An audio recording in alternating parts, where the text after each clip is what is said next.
Happy Diwali तो ख़त्म हो गई है, लेकिन उस हैप्पी दिवाली की खुशियाँ और फ़ायदे अभी ख़त्म नहीं हुए हैं।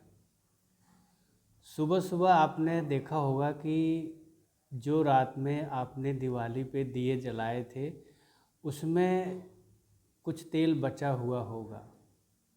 तो वो तेल खराब तेल नहीं होता है, बल्कि वो तेल जो है अग्नि से, मंत्रों के उच्चारण से और भगवान श्री राम के जय घोष से वो और संस्कारित हो गया है। तो उस तेल को आप फेंकना नहीं, वो तेल लगा भी सकते हैं और खा भी सकते हैं। और कुछ लोग अपना ज्ञान देने के लिए आ जाएंगे और कहेंगे कि नहीं, ये तो ख़राब है, ये इन्फेक्टेड है। चाहे वो डॉक्टर हो, चाहे कोई पढ़ा लिखा व्यक्ति हो। तो उनसे एक बात कहना कि जो आप इतने सालों से रिफाइंड खाते आ रहे हैं ना, जिसे कैंसर होता है, ये तेल उससे बहुत अच्छा है। और गांव में आप लोगों ने देखा होगा कि दिए के ऊपर एक बड़ा सा मिट्टी का एक कोसा रख देते हैं, अंजन बनाने के लिए, काजल बनाने के लिए, सूरमा बनाने के लिए। रात को उस दीपक के ऊपर उल्टा करके रख देते हैं, तो सुबह तक उसमें काजल, सूरमा बन जाता है। तो उसमें जो काजल बनता है और ये जो तेल है, बचा हुआ तेल, इसको मिक्स करके आँखों में लगाने से आँखों में कई तरह की जो सामान्य बीमारियां, जैसे थोड़ी बहुत इन्फेक्शन है और मोतियाबिंद है, ग्लोकोमा है, इन सब बीमारियों से बचाव होता है।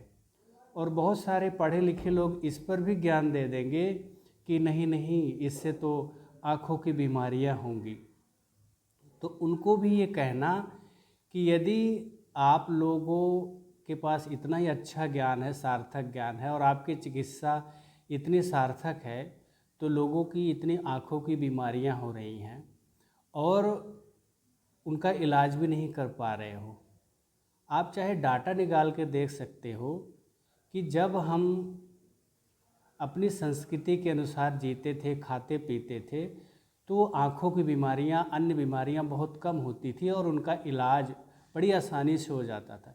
और जब से ये पढ़े लिखे लोग आए हैं, जो अपने आप को साइंटिस्ट और बड़े बड़े डॉक्टर मानते हैं, तब से बीमारियां ज़्यादा आई हैं और बीमारियों का इलाज भी नहीं हो पा रहा है या बहुत मुश्किल से हो पा रहा है।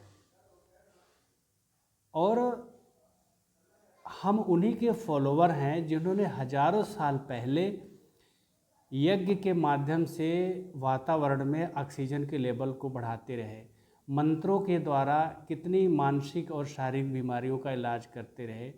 और जो ये हमें ज्ञान झाड़ते हैं केवल इसलिए कि सनातन संस्कृति को बदनाम करने के लिए ज्ञान झाड़ते हैं, ये वो हैं जो आज रिसर्च कर रहे हैं कि नहीं, जब यज्ञ करते हैं और दीपक जलाते हैं तब वातावरण में ऑक्सीजन बढ़ जाती है, और मंत्रों के साथ सर्जरी कर रहे हैं और वो सर्जरी सफल हो रही है। मतलब हम वो सनातनी लोग हैं जो मेडिकल साइंस को अपने कल्चर में, अपनी संस्कृति में जीते थे, और आज वो उस पर रिसर्च करके पैसे कमा रहे हैं और हमें ही उल्टा बताते हैं।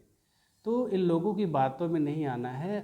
अपनी संस्कृति, अपने त्यौहार, अपने रीति रिवाज और अपनी परंपरा को जिए और आत्मा की, मन की, शरीर की शुद्धि करें और उनमें होने वाले रोगों से बचाव करें। तो एक बार फिर दिवाली की बहुत बहुत शुभकामनाएं। और अगला जो छठ का पर्व है, इसको भी बड़े ही धूमधाम से मनाइए।